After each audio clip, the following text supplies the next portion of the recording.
ሊኑል ከላም ንግግርን ለስለስ ማድረግ ፖላይት መሆን ትህትና ተጠቅሷል። ትሁት የሆነ አቀራረብ ሰዎች ጋር እንዲኖረን ያስፈልጋል።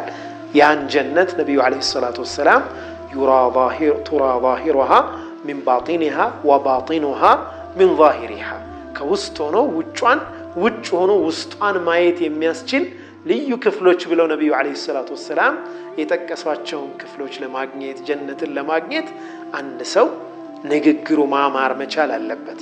ሁለተኛው ሰደቃ ነው፣ ሰዎችን መመገብ ነው። ነብዩ አለይሂ ሰላቱ ወሰላም በሌላ ሐዲታቸው ላይ ምንድነው ያሉት? መን አዋ ኢላ ፍራሽሂ ወጃሩሁ ጃኢዕ ፈለይሰ ቢሙእሚን አው ከማ ቃለ ነብዩ አለይሂ ሰላቱ ወሰላም።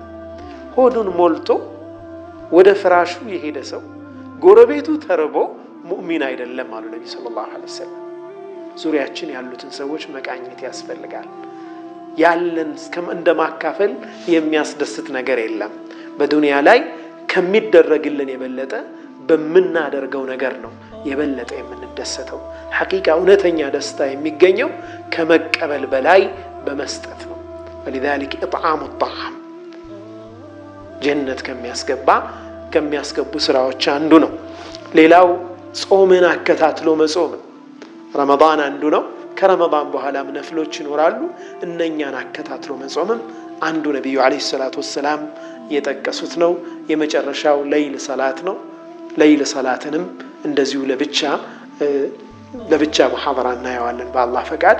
እነኚህን ስራዎች በህይወታችን ለማምጣት መጣር ይኖርብናል።